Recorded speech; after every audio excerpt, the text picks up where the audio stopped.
शनिवार व्रत कथा। एक समय स्वर्गलोक में सबसे बड़ा कौन के प्रश्न पर नवग्रहों में वाद विवाद हो गया। विवाद इतना बढ़ा कि परस्पर भयंकर युद्ध की स्थिति बन गई। निर्णय के लिए सभी देवता देवराज इंद्र के पास पहुँचे और बोले, हे देवराज, आपको निर्णय करना होगा कि हमें से सबसे बड़ा कौन है। देवताओं का प्रश्न सुनकर देवराज इंद्र उलझन में पड़ गए। इंद्र बोले, मैं इस प्रश्न का उत्तर देने में असमर्थ हूँ। हम सभी पृथ्वी लोक में उज्जैनी नगरी में राजा विक्रमादित्य के पास चलते हैं। देवराज इंद्र सहित सभी ग्रह देवता उज्जैनी नगरी पहुँचे। महल में पहुंचकर जब देवताओं ने उनसे अपना प्रश्न पूछा तो राजा विक्रमादित्य भी कुछ देर के लिए परेशान हो उठे, क्योंकि सभी देवता अपनी अपनी शक्तियों के कारण महान थे। किसी को भी छोटा या बड़ा कह देने से उनके क्रोध के प्रकोप से भयंकर हानि पहुंच सकती थी। अचानक राजा विक्रमादित्य को एक उपाय सूझा और उन्होंने विभिन्न धातुओं स्वर्ण, रजत, चांदी, कांसा, ताम्र, तांबा, सीसा, रांगा, जस्ता, अभ्रक व लोहे के 9 आसन बनवाए। धातुओं के गुणों के अनुसार सभी आसनों को एक दूसरे के पीछे रखवाकर उन्होंने देवताओं को अपने अपने सिंहासन पर बैठने को कहा। देवताओं के बैठने के बाद राजा विक्रमादित्य ने कहा, आपका निर्णय तो स्वयं हो गया। जो सबसे पहले सिंहासन पर विराजमान है वही सबसे बड़ा है।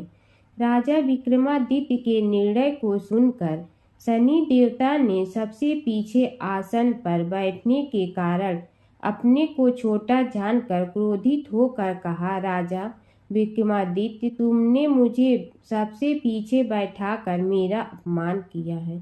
तुम मेरी शक्तियों से परिचित नहीं हो। मैं तुम्हारा सर्वनाश कर दूंगा।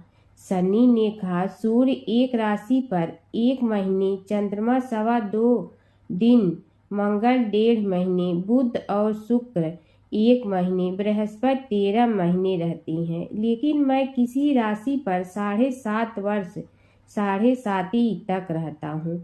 बड़े बड़े देवताओं को मैंने अपने प्रकोप से पीड़ित किया है। राम को 7.5 के कारण ही वन में जाकर रहना पड़ा और रावण को 7.5 के कारण ही युद्ध में मृत्यु का शिकार बनना पड़ा। राजा, अब तू भी मेरे प्रकोप से नहीं बच सकेगा। इसके बाद अन्य ग्रहों के देवता तो प्रसन्नता के साथ चले गए, परंतु शनि देव बड़े क्रोध के साथ वहां से विदा हुए। राजा विक्रमादित्य पहले की तरह ही न्याय करते रहे। उनके राज्य में सभी स्त्री पुरुष बहुत आनंद से जीवन यापन कर रहे थे। कुछ दिन ऐसे ही बीत गए। उधर शनि देवता अपने अपमान को भूले नहीं थे। विक्रमादित्य से बदला लेने के लिए एक दिन शनि देव ने घोड़े के व्यापारी का रूप धारण किया और बहुत से घोड़ों के साथ उज्जैनी नगरी पहुँचे। राजा विक्रमादित्य ने राज्य में किसी घोड़े के व्यापारी के आने का समाचार सुना तो अपने अश्वपाल को कुछ घोड़े खरीदने के लिए भेजा।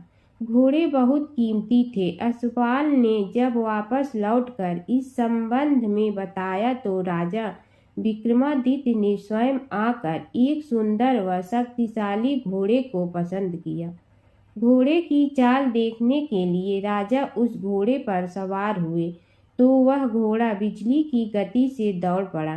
तेजी से दौड़ता घोड़ा राजा को दूर एक जंगल में ले गया और फिर राजा को वहां गिराकर जंगल में कहीं गायब हो गया।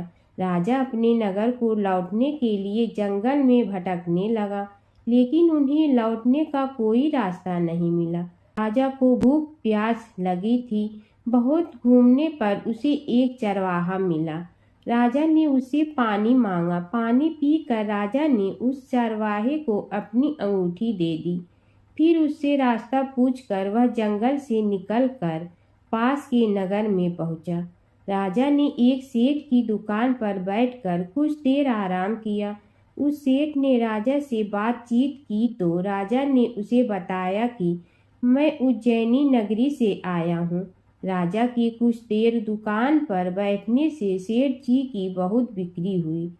सेठ ने राजा को बहुत भाग्यवान समझा और खुश होकर उसे अपने घर भोजन के लिए ले गया। सेठ के घर में सोने का एक हार खुटी पर लटका हुआ था। राजा को उस कमरे में छोड़कर सेठ कुछ देर के लिए बाहर गया। तभी एक आश्चर्यजनक घटना घटी। राजा के देखते देखते सोने के उस हार को खूंटी निगल गई। सेठ ने कमरे में लौटकर हार को गायब देखा तो चोरी का संदेह राजा पर ही किया, क्योंकि उस कमरे में राजा ही अकेला बैठा था। सेठ ने अपने नौकरों से कहा कि इस परदेसी को रस्सियों से बांधकर नगर के राजा के पास ले चलो। राजा ने विक्रमादित्य से हार के बारे में पूछा तो उसने बताया कि उसके देखते खुटी ने हार को निगल लिया था। इस पर राजा ने क्रोधित होकर चोरी करने के अपराध में विक्रमादित्य के हाथ पांव काटने का आदेश दे दिया। राजा विक्रमादित्य के हाथ पांव काटकर उसे नगर की सड़क पर छोड़ दिया गया। कुछ दिन बाद एक तेली उसे उठाकर अपने घर ले गया और उसे अपने कोल्हू पर बैठा दिया। राजा आवाज देकर बैलों को हाँकता रहता। इस तरह तेली का बैल चलता रहा और राजा को भोजन मिलता रहा। शनि के प्रकोप की 7.5 पूरी होने पर वर्षा ऋतु प्रारंभ हुई। राजा विक्रमादित्य एक रात मेघ मल्हार गा रहा था कि तभी नगर के राजा की लड़की राजकुमारी मोहिनी रथ पर सवार उस तेली के घर के पास से गुजरी। उसने मेघ मल्हार सुना तो उसे बहुत अच्छा लगा और दासी को भेजकर गाने वाले को बुला लाने को कहा। दासी ने लौटकर राजकुमारी को अपंग राजा के बारे में सब कुछ बता दिया। राजकुमारी उसके मेघ मल्हार से बहुत मोहित हुई, अतः उसने सब कुछ जानकर भी अपंग राजा से विवाह करने का निश्चय कर लिया। राजकुमारी ने अपने माता पिता से जब यह बात कही तो वे हैरान रह गए। रानी ने मोहिनी को समझाया, बेटी तेरे भाग्य में तो किसी राजा की रानी होना लिखा है, फिर तू उस अपंग से विवाह करके अपने पांव पर कुल्हाड़ी क्यों मार रही है। राजकुमारी ने अपनी जिद नहीं छोड़ी। अपनी जिद पूरी कराने के लिए उसने भोजन करना छोड़ दिया और प्राण त्याग देने का निश्चय कर लिया। आखिर राजा रानी को विवश होकर अपंग विक्रमादित्य से राजकुमारी का विवाह करना पड़ा। विवाह के बाद राजा विक्रमादित्य और राजकुमारी तेली के घर में रहने लगे। उसी रात स्वप्न में शनिदेव ने राजा से कहा, राजा तुमने मेरा प्रकोप देख लिया, मैंने तुम्हें अपने अपमान का दंड दिया है। राजा ने शनिदेव से क्षमा करने को कहा और प्रार्थना की, हे शनिदेव आपने जितना दुख मुझे दिया है अन्य किसी को न देना। शनिदेव ने कुछ सोचकर कहा, राजा मैं तुम्हारी प्रार्थना स्वीकार करता हूँ। जो कोई स्त्री पुरुष मेरी पूजा करेगा, शनिवार को व्रत करके मेरी व्रत कथा सुनेगा, उस पर मेरी अनुकंपा बनी रहेगी। प्रातःकाल राजा विक्रमादित्य की नींद खुली तो अपने हाथ पांव देखकर राजा को बहुत खुशी हुई। उसने मन ही मन शनिदेव को प्रणाम किया। राजकुमारी भी राजा के हाथ पांव सही सलामत देखकर आश्चर्य में डूब गई। तब राजा विक्रमादित्य ने अपना परिचय देते हुए शनिदेव के प्रकोप की सारी कहानी सुनाई। सेठ को जब इस बात का पता चला तो दौड़ता हुआ तेली के घर पहुंचा और राजा के चरणों में गिरकर क्षमा मांगने लगा। राजा ने उसे क्षमा कर दिया, क्योंकि यह सब तो शनिदेव के प्रकोप के कारण हुआ था। सेठ राजा को अपने घर ले गया और उसे भोजन कराया। भोजन करते समय वहां एक आश्चर्यजनक घटना घटी। सबके देखते देखते उस खुटी ने हार उगल दिया। सेठ जी ने अपनी बेटी का विवाह भी राजा के साथ कर दिया और बहुत से स्वर्ण आभूषण धन आदि देकर राजा को विदा किया। राजा विक्रमादित्य राजकुमारी मोहिनी और सेठ की बेटी के साथ उज्जैनी पहुंचे तो नगरवासियों ने हर्ष से उनका स्वागत किया। अगले दिन राजा विक्रमादित्य ने पूरे राज्य में घोषणा कराई कि शनिदेव सब देवों में सर्वश्रेष्ठ हैं। प्रत्येक स्त्री पुरुष शनिवार को उनका व्रत करे और व्रत कथा अवश्य सुने। राजा विक्रमादित्य की घोषणा से शनिदेव बहुत प्रसन्न हुए। शनिवार का व्रत करने और व्रत कथा सुनने के कारण सभी लोगों की मनोकामनाएं शनिदेव की अनुकंपा से पूरी होने लगी। सभी लोग आनंद पूर्वक रहने लगे। एक बूढ़ा ब्राह्मण था। वह रोज पीपल को जल से सींचता था। पीपल में से रोज एक लड़की निकलती और कहती, पिताजी मैं आपके साथ जाऊंगी। यह सुनते सुनते बूढ़ा दिन ब दिन कमजोर होने लगा। तो बुढ़िया ने पूछा कि क्या बात है। बूढ़ा बोला कि पीपल से एक लड़की निकलती है और कहती है कि वह भी मेरे साथ चलेगी। बुढ़िया बोली कि कल ले आना उस लड़की को, जहाँ 6 लड़कियां पहले से ही हमारे घर में है, वहाँ 7वीं लड़की और सही। अगले दिन बूढ़ा उस लड़की को घर ले आया। घर लाने के बाद बूढ़ा ब्राह्मण आटा मांगने गया तो उसने पहले दिनों की अपेक्षा आज ज्यादा आटा मिला था। जब बुढ़िया वह आटा छानने लगी तो लड़की ने कहा कि लाओ माँ, मैं छान देती हूँ। जब वह आटा छानने बैठी तो परात भर गई। उसके बाद माँ खाना बनाने जाने लगी तो लड़की बोली कि आज रसोई मैं बनाऊंगी। तो बुढ़िया बोली कि ना, तेरे हाथ जल जाएंगे। लेकिन लड़की नहीं मानी। वह रसोई में खाना बनाने गई तो उसने तरह तरह के 36 व्यंजन बना डाले और आज सभी ने भर पेट खाना खाया। इससे पहले वह आधा पेट भूखा ही रहते थे।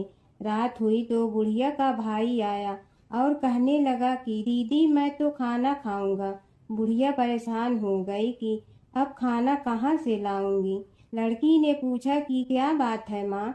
उसने कहा कि तेरा मामा आया है और रोटी खाएगा, लेकिन रोटी तो सबने खा ली है, अब उसके लिए कहाँ से लाऊंगी। लड़की बोली कि तू चिंता मत कर माँ, मैं बना दूंगी। और वह रसोई में गई और मामा के लिए 36 व्यंजन बना दी। मामा ने भरपेट खाया और कहा भी कि ऐसा खाना इससे पहले उसने कभी नहीं खाया है। बुढ़िया ने कहा कि भाई तेरी बावनी भाजी है, उसी ने बनाया है। शाम हुई तो लड़की बोली कि माँ चौका लगा के चौके का दिया जला देना, कोठे में मैं सोऊंगी। बुढ़िया बोली कि ना बेटी, तू डर जाएगी। लेकिन वह बोली कि ना माँ, मैं नहीं डरूंगी, मैं अंदर कोठे में ही सोऊंगी। वह कोठे में ही जाकर सो गई। आधी रात को लड़की उठी और चारों ओर आंख मारी तो धन ही धन हो गया। वह बाहर जाने लगी तो एक बूढ़ा ब्राह्मण सो रहा था। उसने देखा तो कहा कि बेटी तू कहाँ चली। लड़की बोली कि मैं तो दरिद्रता दूर करने आई थी, अगर तुम्हें दूर करवानी है तो करवा लो। उसने बूढ़े के घर में भी आँख से देखा तो चारों ओर धन ही धन हो गया। सुबह सवेरे सब उठे तो लड़की को ना पाकर उसे ढूंढने लगे कि पावनी बेटी कहाँ चली गई। बूढ़ा ब्राह्मण बोला कि वह तो लक्ष्मी माता थी, जो तुम्हारे साथ मेरी दरिद्रता भी दूर कर गई। हे लक्ष्मी माता, जैसे आपने उनकी दरिद्रता दूर की, वैसे ही सबकी करना। धर्मराज जी की कथा। दो सेठानियाँ थी। एक के घर में धन बहुत था पर वह कंजूस थी। दूसरी के पास धन थोड़ा कम था पर मन से वह बहुत अमीर थी। रोज सवेरे उठती, गंगा स्नान करती, तुलसी माता, बड़ पीपल सींचने, भगवान के मंदिर जाके पूजा करती। धर्मराज सूरज भगवान की कहानी सुनती, भगवान के भोग लगाकर अतिथि को जिमाती, गाय कुत्ता के लिए ग्रास निकालती। दूसरी सेठानी इस धर्मात्मा को देखकर हंसती और कहती, पता नहीं दिन भर क्या करती रहती है। थोड़े समय बाद दोनों सेठानियों को भगवान का बुलावा आया। धर्मात्मा सेठानी के तो यमराज जी ने विमान भेजा और दूसरी को दूत मारते ही ले गया। रास्ते में सेठानी बोली, मेरे को भूख लगी है। तो दूत बोले, किसी को कुछ दिया होगा तो मिलेगा। फिर बोली, प्यास लगी है। दूत बोले, किसी को पानी पिलाया तो मिलेगा। रास्ते मुझे काट चुभने लगे, गर्मी पड़ने लगी, पर दूत तो उसे घसीटे ही ले गए। अब सेठानी बहुत पछताने लगेगी, सब कुछ होते हुए भी दान धर्म नहीं किया। इतने में यमराज का दरबार आया। धर्मात्मा बुढ़िया को भगवान के पास सिंहासन मिला और वह उस पर बैठी थी। उधर दूसरी सेठानी को तपते कुंड में डाल दिया। अब सेठानी यमराज से बोली, मुझे 1.25 पहर का जीवन दान दे दो, मैं वापस आकर दंड भोग लूंगी। यमराज बोले, ठीक है। सेठानी के शरीर में वापस प्राण डाल दिए। संसार में आते ही पंडितों को बुलाकर सेठानी ने धर्मराज की कथा सुनी, सब तरह से दान धर्म किया। इतने में समय पूरा हो गया। अब की बार विमान आया। 1.25 पहर के दान धर्म से सेठानी को स्वर्ग मिला। धर्मराज जी की परम भक्त पोपा बाई की कथा। एक गांव में एक पोपा बाई रहती थी। जब वह 5 साल की थी तभी से वह नियम से धर्मराज जी व्रत की कथा सुनती थी और व्रत करती थी। एक दिन उसने अपने भाई व भाभी से कहा कि मैं शादी नहीं करूंगी, अब मैं अपना समय भगवान की पूजा अर्चना में ही बिताना चाहती हूँ। इसलिए मेरी झोपड़ी गांव के बाहर बनवा दो और गांव में सबको कह दो कि वह अपनी गाय व बछड़ों को मेरे यहाँ ही घास भूस चरने को भेज दो और जिसकी भी इच्छा हो, श्रद्धा हो, मुझे खाना भिजवा दो। एक दिन नगर का राजा शिकार खेलने जंगल में आया और गांव के बाहर जंगल के पास बनी झोपड़ी देखकर रुक गया। झोपड़ी के पास जाकर उसने आवाज लगाई कि कौन है, लेकिन भीतर से कोई आवाज न आने पर वह लगातार दरवाजा खटखटाता रहा।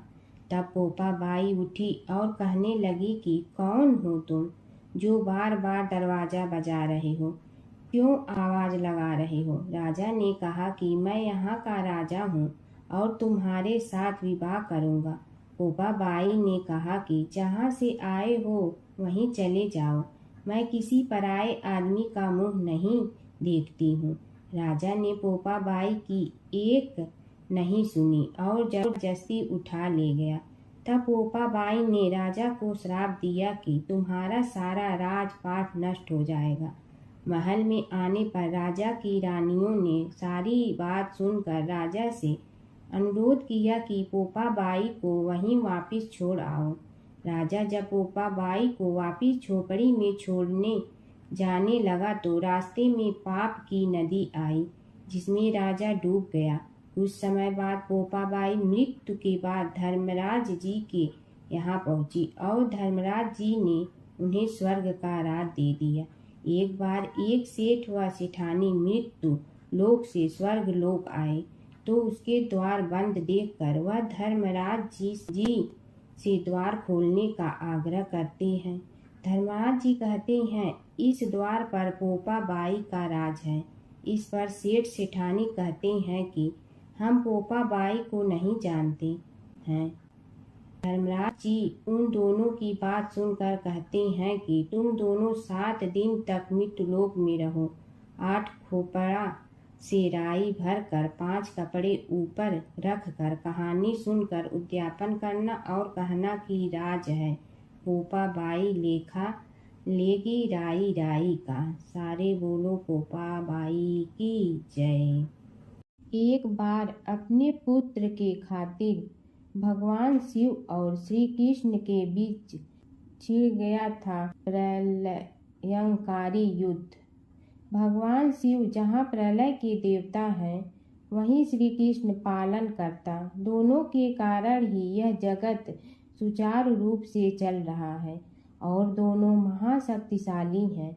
लेकिन कभी आपने सोचा है कि अगर कभी दोनों में युद्ध हुआ तो उसका इस संसार पर क्या असर पड़ेगा और दोनों में से विजयी कौन होगा?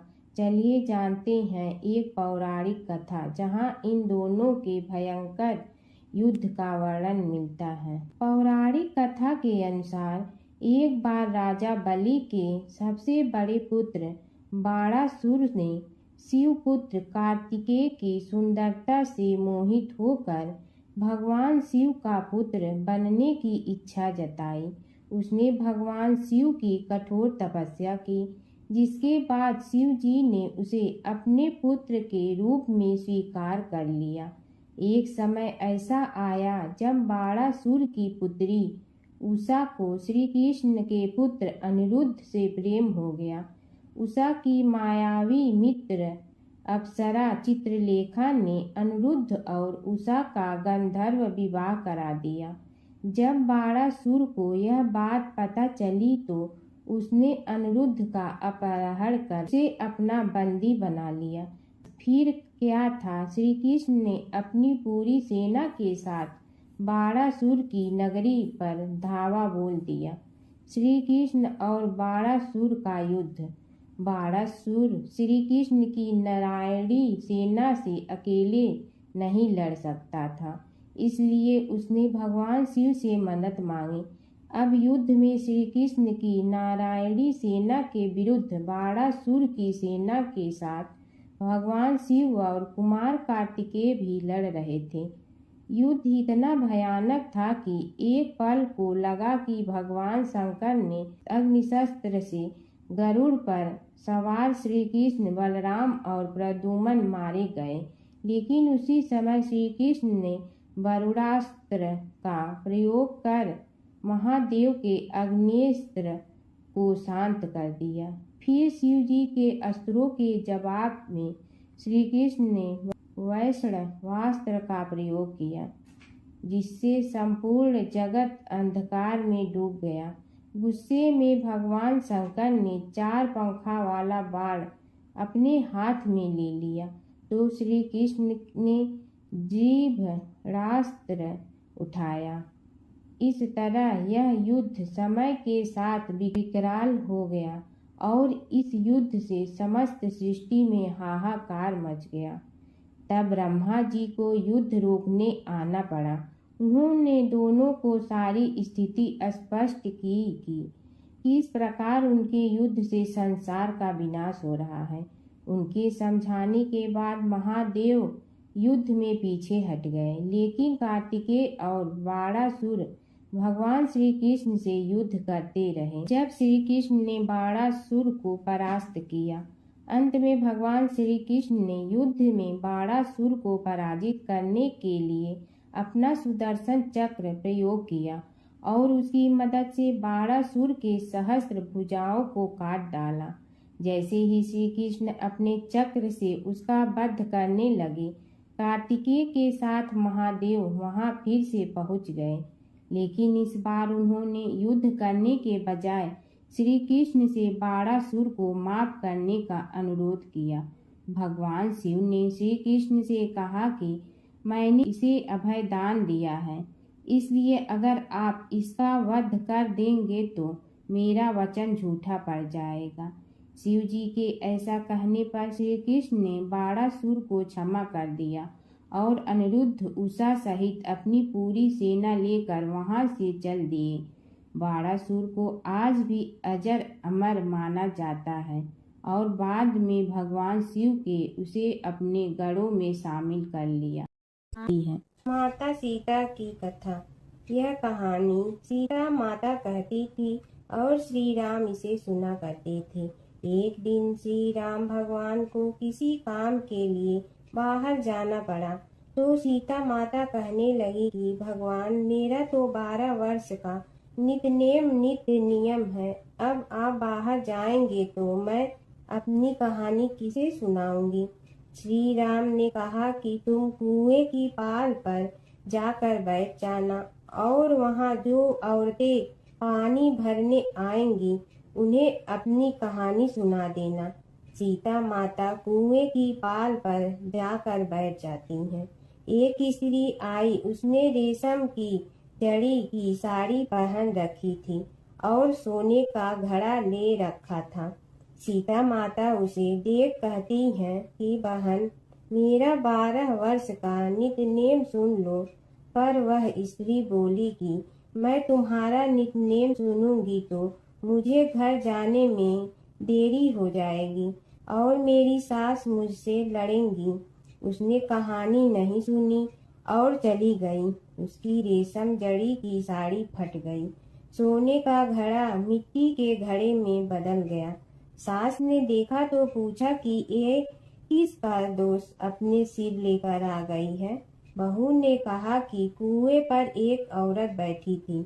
उसने कहानी सुनने के लिए कहा, लेकिन मैंने सुनी नहीं, जिसका यह फल मिला है। बहू की बात सुनकर अगले दिन वही साड़ी और घड़ा लेकर सास कुएं की पाल पर गई। सास को वहीं माता सीता बैठी मिली तो माता सीता ने कहा कि बहन, मेरी कहानी सुन लीजिए। सास बोली कि एक बार छोड़, मैं तो 4 बार कहानी सुन लूंगी। राम आए लक्ष्मण आए, देश के पुजारी आए, नित नेम का नेम लाए, आओ राम बैठो राम। तपी रसोई जियो राम, माखन मिश्री खाओ राम। दूध बतासा पियो राम, सूत के पल का मोठो राम। साल दुसाला पोठो राम, साल दुसाला ओढ़ो राम। जब बोलो जब राम ही राम, राम संवारे सबके काम। खाली घर भंडार भरेंगे, सबका बेड़ा पार करेंगे। श्री राम जय राम जय जय राम। सास बोली कि बहन, कहानी तो बहुत अच्छी लगी। कहानी सुनकर सास घर चली गई और उसकी साड़ी फिर से रेशम जड़ी की बन गई। मिट्टी का घड़ा फिर सोने के घड़े में बदल गया। बहू कहने लगी, सासू माँ, आपने ये सब कैसे किया? सास ने कहा कि बहू, तू दोष लगा के आई थी और मैं अब दोष उतार कर आ रही हूँ। बहू ने फिर पूछा कि वह कुएं वाली स्त्री कौन है? सास बोली कि वे सीता माता थी। वे पुराने से नया कर देती हैं, खाली घर में भंडार भर देती हैं। वह लक्ष्मी जी का वास घर में कर देती हैं। आदमी की जो भी इच्छा हो उसे पूरा कर देती हैं। बहू बोली कि ऐसी कहानी मुझे भी सुना दो। सास बोली कि ठीक है, तुम भी सुनो। और सास ने कहानी शुरू की। राम आए लक्ष्मण आए, देश के पुजारी आए, नित नेम का नेम लाए, आओ राम बैठो राम। तपी रसोई जियो राम, माखन मिश्री खाओ राम। दूध बतासा पियो राम, सूत के पल का मोठो राम। साल दुसाला पोठो राम, साल दुसाला ओढ़ो राम। जब बोलो जब राम ही राम, राम संवारे सबके काम। खाली घर भंडार भरेंगे, सबका बेड़ा पार करें। श्री राम जय जय राम। कहानी सुनकर बहू बोली कि कहानी तो बहुत अच्छी है। सास ने कहा कि ठीक है, इस कहानी को रोज कहा करेंगे। अब सास बहू रोज सवेरे उठती, नहाती धोती और पूजा करने के बाद नित नेम की सीता की कहानी कहती। एक दिन उनके यहाँ एक पड़ोस की औरत आई और बोली कि बहन, जरा सी आँच दे ना। तो वह बोली कि आज तो अभी हमने जलाई ही नहीं। पड़ोसन ने कहा कि तुम सुबह 4 बजे से उठकर क्या कर रही हो? फिर उन्होंने कहा कि सुबह उठकर हम पूजा करते हैं, फिर सीता माता की नित्य नेम की कहानी कहते हैं। पड़ोसन ने उसकी बात सुनकर फिर कहा कि सीता माता की कहानी कहने से तुम्हें क्या मिलता है? वे बोली कि इनकी कहानी कहने से घर में भंडार भर जाते हैं, सारे काम सिद्ध होते हैं, मन की इच्छा भी पूरी हो जाती है। पड़ोसन कहती है कि बहन, ऐसी कहानी तो मुझे भी सुना दो। फिर वह बोली कि ठीक है, तुम भी यह कहानी सुन लो। राम आए लक्ष्मण आए, देश के पुजारी आए, नित नेम का नेम लाए, आओ राम बैठो राम। सारी कहानी सुनने के बाद पड़ोसन कहने लगी, बहन, कहानी तो मुझे बहुत अच्छी लगी। अब वह पड़ोसन भी नित नेम सीता माता की कहानी कहने लगी। कहानी कहने से सीता माता ने पड़ोसन के भी भंडार भर दिए। अब तो पूरे मोहल्ले में नित नेम की कथा चल पड़ी। हर किसी की मनोकामना पूरी होने लगी। हे सीता माता, जैसे आपने उनके भंडार भरे, वैसे ही आप हमारे भी भंडार भरना, सबकी भरना, कहानी सुनने वाले के भी और कहानी कहने वाले के भी। एक समय की बात है कि विष्णु भगवान का विवाह लक्ष्मी जी के साथ निश्चित हो गया। विवाह की तैयारी होने लगी। सभी देवताओं को निमंत्रण भेजे गए, परंतु गणेश जी को निमंत्रण नहीं दिया। कारण जो भी रहा हो, अब भगवान विष्णु की बारात जाने का समय आ गया। सभी देवता अपनी पत्नियों के साथ विवाह समारोह में आए। उन सब ने देखा कि गणेश जी कहीं दिखाई नहीं दे रहे हैं। तब वे आपस में चर्चा करने लगे कि क्या गणेश जी को कोई न्योता नहीं दिया है या स्वयं गणेश जी ही नहीं आए हैं। सभी को इस बात पर आश्चर्य होने लगा। तभी सब ने विचार किया कि विष्णु भगवान से ही इसका कारण पूछा जाए। विष्णु भगवान से पूछने पर उन्होंने कहा कि हमने गणेश जी के पिता भोलेनाथ महादेव को न्योता भेजा है। यदि गणेश जी अपने पिता के साथ आना चाहते हैं तो आ जाते, अलग से न्योता देने की कोई आवश्यकता भी नहीं थी। दूसरी बात यह है कि उनको 1.25 मन मूंग, 1.25 मन चावल, 1.25 मन घी और 1.25 मन लड्डू का भोजन दिन भर में चाहिए। यदि गणेश जी नहीं आएंगे तो कोई बात नहीं, दूसरे के घर जाकर इतना सारा खाना पीना अच्छा भी नहीं लगता। इतनी वार्ता कर ही रहे थे कि किसी एक ने सुझाव दिया, यदि गणेश जी आ भी जाए तो उनके द्वारपाल बनाकर बैठा देंगे कि आप घर की याद रखना। आप तो चूहे पर बैठकर धीरे धीरे चलोगे तो बारात से बहुत पीछे रह जाओगे। यह सुझाव भी सबको पसंद आ गया तो विष्णु भगवान ने भी अपनी सहमति दे दी। होना क्या था कि इतने में गणेश जी वहां आ पहुंचे और उन्हें समझा बुझाकर घर की रखवाली करने बैठा दिया गया। बारात चल रही थी, तब नारद जी ने देखा कि गणेश जी तो दरवाजे पर ही बैठे हुए हैं। तो वे गणेश जी के पास गए और रुकने का कारण पूछा। गणेश जी कहने लगे कि विष्णु भगवान ने मेरा बहुत अपमान किया है। नारद जी ने कहने लगे कि अपनी मूसक देना को आगे भेज दे तो वह रास्ता खोद देगी, जिससे उनके वाहन धरती में धंस जाएंगे। तब आपको सम्मान पूर्वक बुलाना पड़ेगा।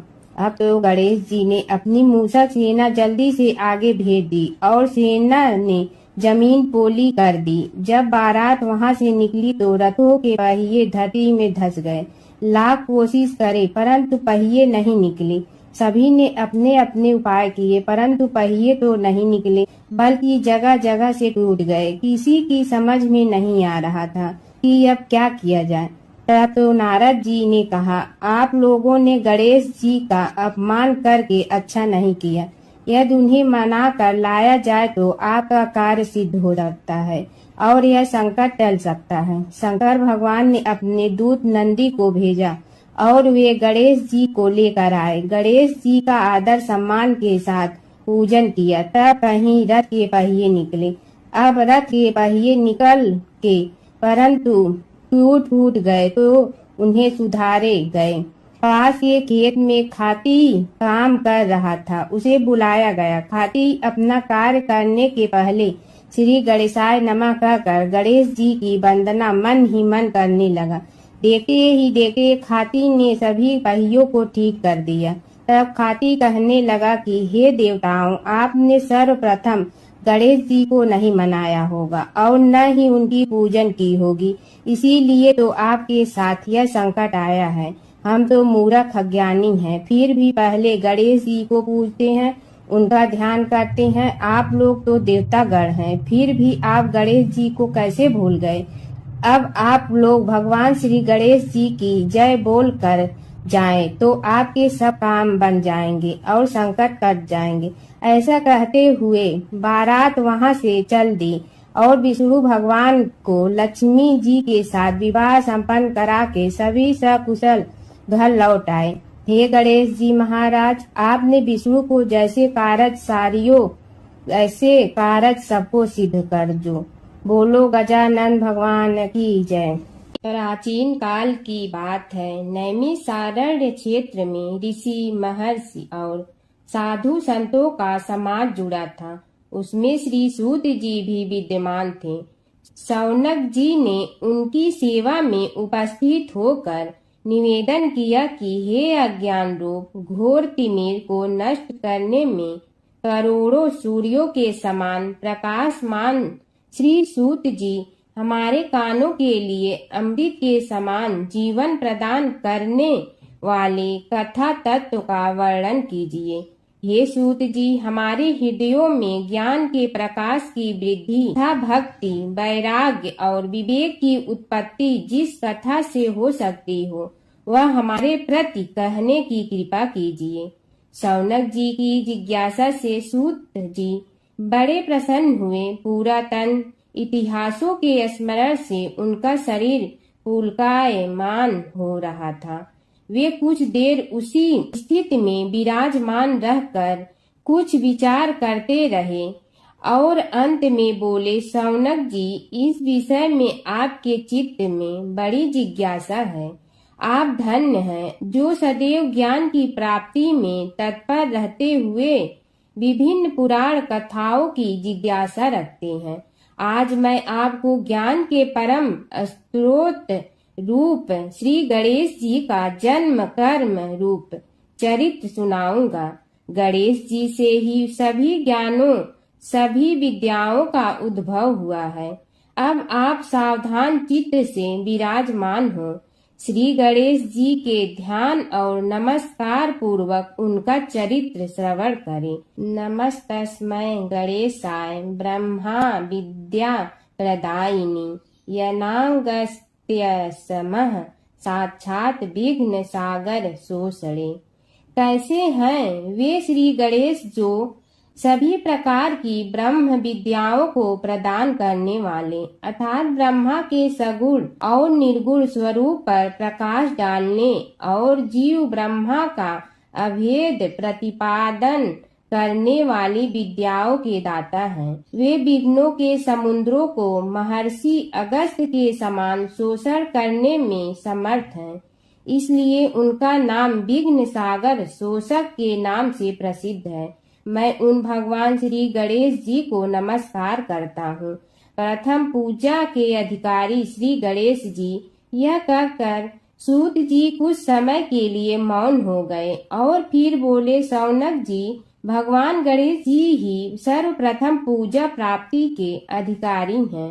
किसी भी देवता की पूजा करो, पहले उनकी पूजा करो।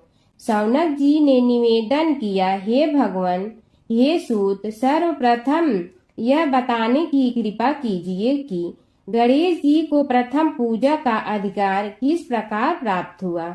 इस विषय में मेरी बुद्धि मोह को प्राप्त हो रही है कि सृष्टि रचयिता ब्रह्मा जी, पालन करता भगवान नारायण और संहार करता शिव जी में से किसी को प्रथम पूजा का अधिकारी क्यों नहीं माना गया। यह त्रिदेव ही तो सबसे बड़ा देवता माने जाते हैं। सूत जी ने कहा, शौनक जी, यह भी एक रहस्य ही है। देखो, अधिकार मांगने से नहीं मिलता, इसके लिए योग्यता होनी चाहिए। संसार में अनेकों देवी देवताएं पूजे जाते हैं।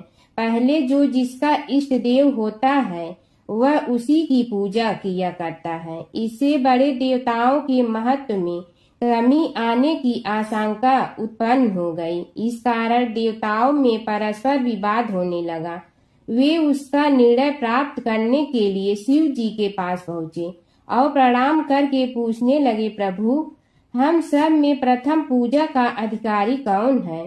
शिव जी सोचने लगे कि किसे प्रथम पूजा का अधिकारी माने। तभी उन्हें एक युक्ति सूझी। बोले, देवगण, इसका निपटारा बातों से नहीं तथ्यों से होगा। इसके लिए एक प्रतियोगिता रखनी होगी, शिव की परिक्रमा करने की प्रतियोगिता। देवगण उनका मुख देखने लगे, शंकित हृदय से सोचने लगे कि कैसी प्रतियोगिता रहेगी। यह शिव जी ने उनके मन के भाव ताड़ लिए, इसलिए सांत्वना भरे शब्दों में बोले, घबराओ मत, कोई कठिन परीक्षा नहीं ली जाएगी।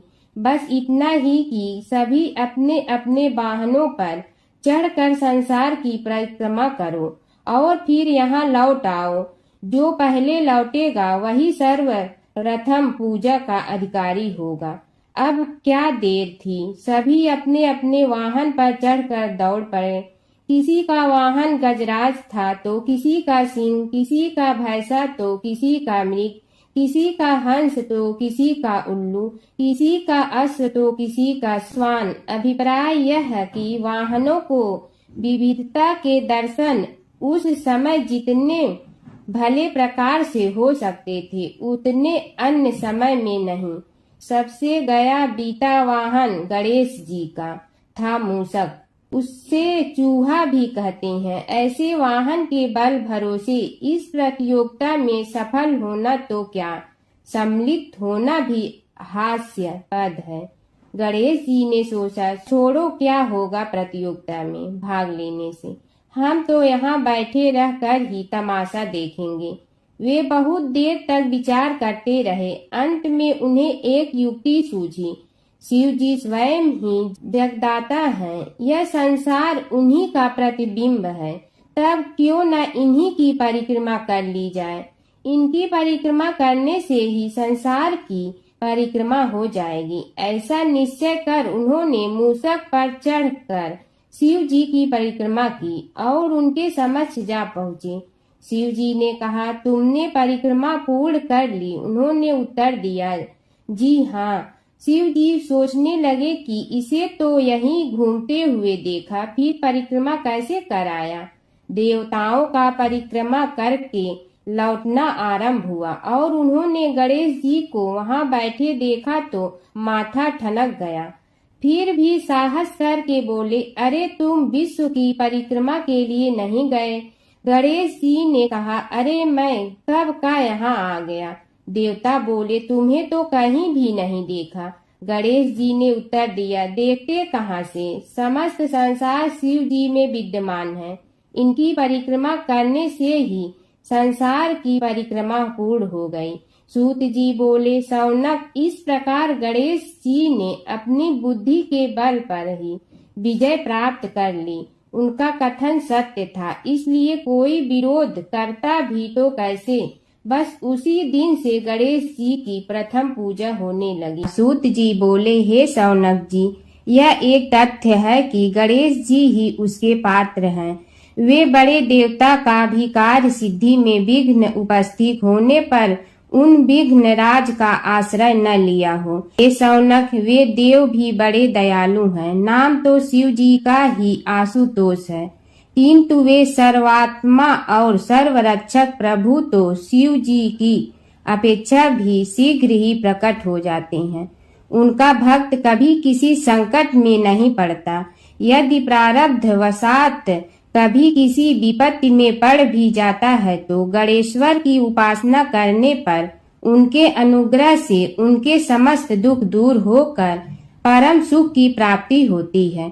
शौनक ने कहा, हे सूत जी, हे महाभाग, हे प्रभु, मैं गणेश जी के विभिन्न चरित्रों का अध्ययन करना चाहता हूँ, तो मुझे बताइए कि किस ग्रंथ का अवलोकन करूँ। हे दयामय, आपको तो उनके समस्त चरित्र विदित है कि यदि आप ही उन्हें सुनाने की कृपा करें तो मेरा अत्यधिक उपकार होगा। सूत जी बोले, हे शौनक भगवान, गणेश्वर के इतने चरित्र हैं कि उन सब का कथन इस जीवा से संभव नहीं, क्योंकि प्रभु अनंत, प्रभु चरित्र अनंता वाली बात समस्त विद्वान ऋषि मुनि कहते हैं। फिर भी गणेश जी प्रथम पूजा के अधिकारी होने के कारण समस्त देव चरित्रों में जुड़े हुए हैं, इसलिए उनका प्रभाव भी सर्वाधिक व्यापक है। हे मुने, हे शौनक, वे भगवान सर्व समर्थ हैं। वे सभी का तिरस्कार करने में समर्थ हैं, किंतु उनका तिरस्कार कोई भी नहीं कर सकता। यह त्रिलोक्य उन्हीं भगवान के संकेत पर नित्य करता है। इसकी समस्त क्रियाएं उन्हीं की इच्छा पर आश्रित हैं। हे शौनक भगवान गणेश्वर स्वयं कहते हैं, शिवे विष्णु च शक्तौ च सूर्ये मयि निराधिप यो भेद बुद्धि योगः स सम्य योगो मतो मम। हे नरेश्वर, हे वरेण्य, शिव, विष्णु, शक्ति, सूर्य और मुझ गणेश में जो अभेद बुद्धि योग है, मेरे मत में वही सम्यक योग है। इससे यह भी सिद्ध है कि समस्त देवता उन्हीं के स्वरूप हैं। वे ही भगवान विभिन्न कार्य रूपों के अनुसार अपना भिन्न भिन्न नाम रखते हैं। हे मुनि श्रेष्ठ, उन सब देवताओं के चरित्र भी उन्हीं गणराज के चरित्र हैं। यद्यपि सब चरित्र एक ही ग्रंथ में मिलने में संभव नहीं है, फिर भी गणेश्वर के अनेकों प्रमुख चरित्रों का वर्णन गणेश पुराण में हुआ है। राजा सोमकांत का वृतांत कथन। शौनक जी ने पूछा, हे प्रभु, गणेश पुराण का आरंभ किस प्रकार हुआ, यह मुझे बताने की कृपा करें। इस पर सूत जी ने कहने लगे, हे शौनक, यद्यपि गणेश पुराण है तो बहुत प्राचीन, क्योंकि भगवान गणेश्वर तो आदि हैं। न जाने कब से गणेश जी अपने उपासकों पर कृपा करते चले आ रहे हैं। उनके अनंत चरित्र हैं, जिनका संग्रह एक महापुराण का रूप ले सकता है। उसे एक बार भगवान नारायण ने नारद जी को और भगवान ने शंकर और जगन जननी पार्वती जी को सुनाया था। बाद में वही पुराण संक्षेप रूप में ब्रह्मा जी ने महर्षि वेद व्यास को सुनाया और फिर व्यास जी ने महर्षि भृगु को सुनाया। भृगु ने कृपा करके सौराष्ट्र के एक राजा सोमकांत को सुनाया था। तब से वह पुराण अनेक कथाओं में विस्तृत होता रहा और अनेक कथाओं से रहित होता हुआ अनेक रूप में प्रचलित है। शौनक जी ने पूछा, भगवान, आप यह बताने का कष्ट करें कि राजा सोमकांत कौन था। उसने महर्षि से गणेश पुराण का श्रवण कहाँ किया था, उस पुराण के श्रवण से उसे क्या क्या उपलब्धियां हुई। हे नाथ, मुझे श्री गणेश्वर की कथा के प्रति उत्कंठा बढ़ती ही जा रही है। सूत जी बोले, हे शौनक, सौराष्ट्र के देवनगर नाम की एक प्रसिद्ध राजधानी थी। वहाँ का राजा सोमकांत था। वह अपनी प्रजा का पुत्र के समान पालन करता था। वह वेद ज्ञान संपन्न, शस्त्र विद्या में पारंगत एवं प्रबल प्रतापी राजा, समस्त राजाओं में मान्य तथा अत्यंत वैभवशाली था। उसका ऐश्वर्य कुबेर के भी ऐश्वर्य को लज्जित करता था। उसने अपने पराक्रम से अनेकों देश जीत लिए थे। उसकी पत्नी अत्यंत रूपवती, गुणवती, धर्माज्ञा एवं पतिव्रत धर्म का पालन करने वाली थी। वह सदैव अपने प्राणनाथ की सेवा में लगी रहती थी। उसका नाम सुधर्मा था। जैसे वह प्रतिव्रता थी, वैसे ही राजा भी एक पत्नी व्रता का पालन करने लगा। उसके हेमकांत नामक एक सुंदर पुत्र था। वह भी सभी विद्याओं का ज्ञाता और अस्त्र शस्त्रादि के अभ्यास में निपुण हो गया था। यह सभी श्रेष्ठ लक्षणों से संपन्न, सद्गुणी एवं प्रजा जनों के हितों का अत्यंत पोषक था। इस प्रकार राजा सोमकांत स्त्री, पुत्र, पशु, वाहन, राज्य एवं प्रतिष्ठा आदि से सब प्रकार सुखी था। उससे दुख तो था ही नहीं। सभी राजागण उसका हार्दिक सम्मान करते थे तथा उसकी श्रेष्ठ कीर्ति भी संसार व्यापी थी। परंतु युवा अवस्था के अंत में सोमकांत को घृणित कोष्ठ रोग हो गया। उसके अनेक उपचार किए गए, किंतु कोई लाभ नहीं हुआ। रोग शीघ्रता से बढ़ने लगा और उसके कीड़े पड़ गए। जब रोग की अधिक वृद्धि होने लगी और उसका कोई उपाय न हो सका, तो राजा ने मंत्रियों को बुलाकर कहा, सुव्रतो, जाने किस कारण यह रोग मुझे पीड़ित कर रहा है। अवश्य ही यह किसी पूर्व जन्म के पाप का फल होगा। इसलिए मैं अब अपना समस्त राजपाट छोड़कर वन में रहूंगा। मेरे पुत्र हेमकांत को मेरे समान मानकर राज्य शासन का धर्म पूर्वक संचालन कराते रहें। यह कहकर राजा ने शुभ दिन दिखवाकर अपने पुत्र हेमकांत को राज्य पद पर अभिषेक किया और अपनी पत्नी सुधर्मा के साथ निर्जन वन की ओर चल दिया। प्रजापालक राजा के वियोग में समस्त प्रजा जन अश्रु बहाते हुए उनके साथ चले गए। राज्य की सीमा पर पहुंचकर राजा ने अपने पुत्र अमात्यगण और प्रजा जनों को समझाया, आप सब लोग धर्म के जानने वाले, श्रेष्ठ आचरण में तत्पर एवं सहृदय हैं। यह संसार तो वैसे भी परिवर्तनशील है। जो आज है वह कल नहीं था और आने वाले कल में भी नहीं रहेगा। इसलिए मेरे जाने से दुख का कोई कारण नहीं है। मेरे स्थान पर मेरा पुत्र सभी कार्यों को करेगा, इसलिए आप सब उसके अनुशासन में रहते हुए उसे सदैव सम्मान करते रहें। फिर पुत्र से कहा, बेटा, यह स्थिति सभी के समझ आती रही है। हमारे पूर्व पुरुष भी परंपरागत रूप से वृद्धावस्था आने पर वन में जाते रहे हैं। मैं कुछ समय पहले ही वन में जा रहा हूँ, तो कुछ पहले या पीछे जाने में कोई अंतर नहीं पड़ता। यदि कुछ वर्ष बाद जाऊं तब भी मोह का त्याग करना ही होगा। इसलिए हे वत्स, तुम दुखित मत हो और मेरी आज्ञा मानकर राज्य शासन को ठीक प्रकार चलाओ। ध्यान रखना, क्षत्रिय धर्म का कभी त्याग न करना और प्रजा को सदा सुखी रखना।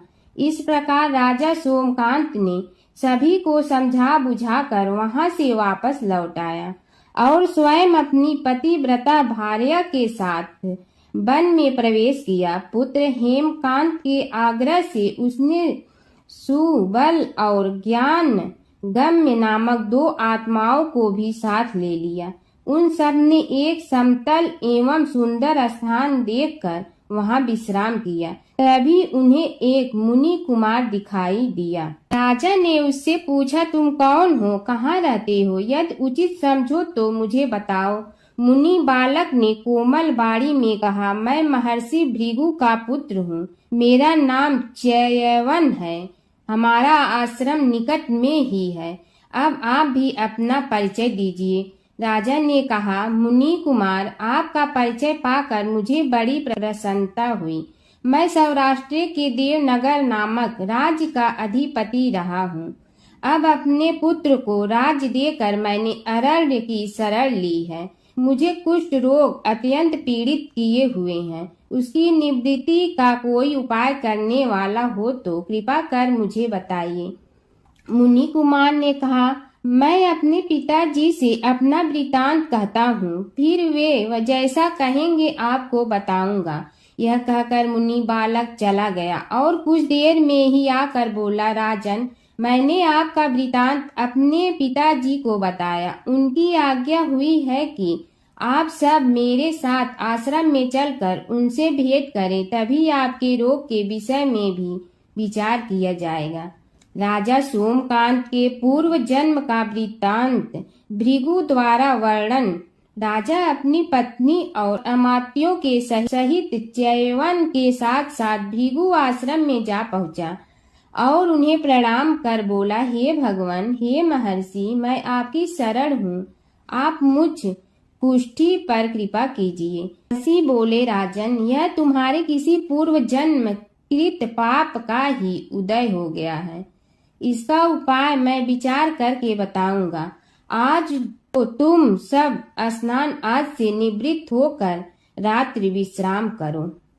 महर्षि की आज्ञा अनुसार सबने स्नान भोजन आदि के उपरांत रात्रि व्यतीत की और प्रातः काल स्नान आदि नित्य कर्मों से निवृत्त होकर महर्षि की सेवा में उपस्थित हुए।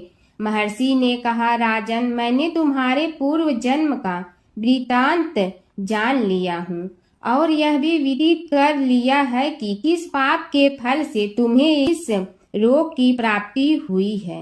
यदि तुम चाहो तो उसे सुना दूं। राजा ने हाथ जोड़कर निवेदन किया, बड़ी कृपा होगी मुनिनाथ, मैं उसे सुनने के लिए उत्कंठित हूँ। महर्षि ने कहा, तुम पूर्व जन्म में एक धनवान वैश्य के लाडले पुत्र थे। वह वैश्य विंध्याचल के निकट कौलहार नामक ग्राम में निवास करता था। उसकी पत्नी का नाम सुलोचना था। तुम उसी वैश्य दंपत के पुत्र हुए। तुम्हारा नाम कामद था। तुम्हारा लालन पालन बड़े लाड चाव से हुआ। उन्होंने तुम्हारा विवाह एक अत्यंत सुंदरी वैश्य कन्या से कर दिया था, जिसका नाम कुटुम्बिनी था। यद्यप तुम्हारी भार्या सुशीला थी और तुम्हें सदैव धर्म में निरत देखना चाहती थी, किंतु तुम्हारा स्वभाव वासनांध होने के कारण दिन प्रतिदिन उज्जवल होता जा रहा था। किंतु माता पिता भी धार्मिक थे, इसलिए उनके सामने तुम्हारी उछलता दबी रही, परंतु माता पिता की मृत्यु के बाद तुम निरंकुश हो गए और अपनी पत्नी की बात भी नहीं मानते थे। तुम्हें अनाचार में प्रवृत्त देखकर उसे दुख होता था, तो भी उसका कुछ बस न चलता था। तुम्हारी उन्मत्तता चरम सीमा पर थी। अपनों से भी द्वेष और क्रूरता का व्यवहार किया करते थे, हत्या आदि कराते थे। तुम्हारे लिए सामान्य बात हो गई। पीड़ित व्यक्तियों ने तुम्हारे विरुद्ध राजा से पुकार की, अभियोग चला और तुम्हें राज्य की सीमा से भी बाहर चले जाने का आदेश हुआ।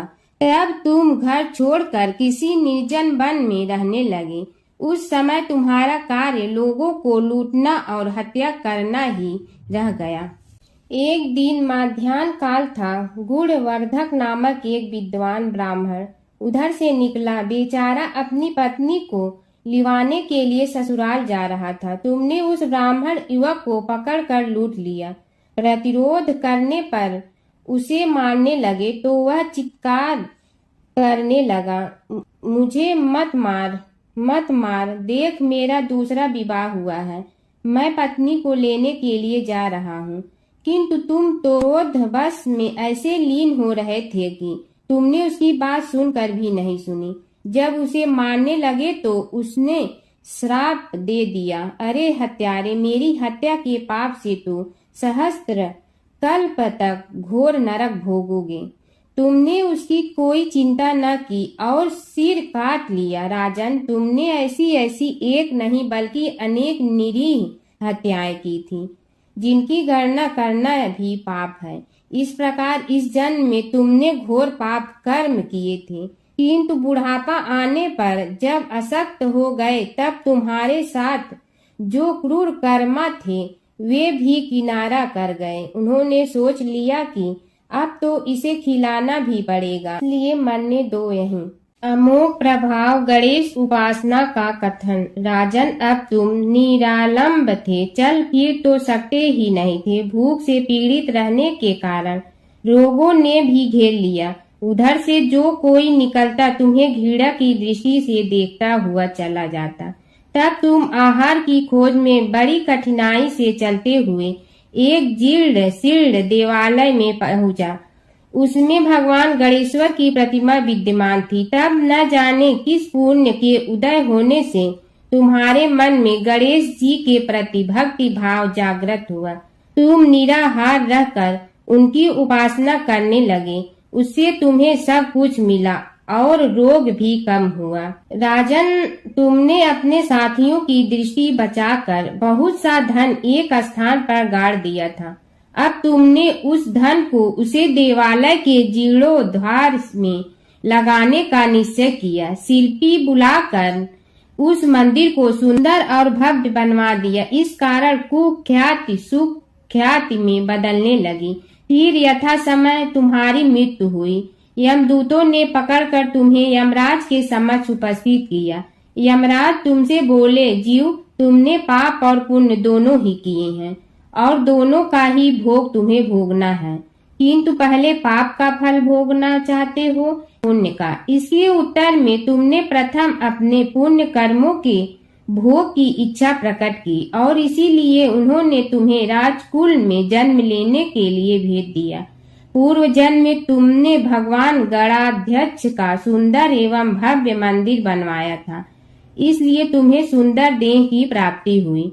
यह कहकर महर्षि भृगु कुछ रुके। उन्होंने देखा कि राजा को इस वृतांत पर शंका हो रही है।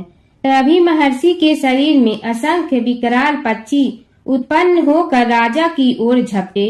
उनकी चोंच बड़ी तीक्ष्ण थी, जिनसे वे राजा के शरीर को नोच नोच कर खाने लगे। उसके कारण उत्पन्न असहनीय पीड़ा से व्याकुल हुए राजा ने महर्षि के समक्ष हाथ जोड़कर निवेदन किया, प्रभु, आपका आश्रम तो समस्त द्वेष आदि से परे है और यहाँ मैं आपकी शरण में बैठा हूँ।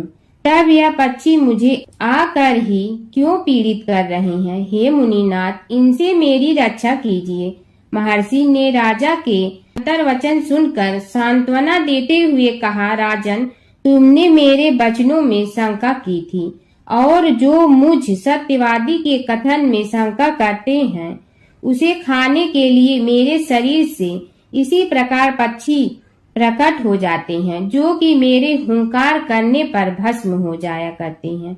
यह कर महर्षि ने हुंकार की और तभी वे समस्त पक्षी भस्म हो गए। राजा श्रद्धावनत होकर उनके समक्ष अश्रुपात करता हुआ बोला, प्रभु अब आप पाप से मुक्त होने का उपाय कीजिए। महर्षि ने कुछ विचार कर कहा, राजन, तुम पर भगवान गणेश्वर की कृपा सहज रूप से है और वे ही प्रभु तुम्हारे पापों को भी दूर करने में समर्थ हैं। इसलिए तुम उनके पाप नाशक चरित्रों का श्रवण करो। गणेश पुराण में उनके चरित्रों का भले प्रकार वर्णन हुआ है, अतएव तुम श्रद्धा भक्ति पूर्वक उसी को सुनने में चित्त लगाओ। राजा ने प्रार्थना की, महामुनि, मैंने गणेश पुराण का नाम भी आज तक नहीं सुना, तो उनके सुनने का सौभाग्य कैसे प्राप्त कर सकूंगा।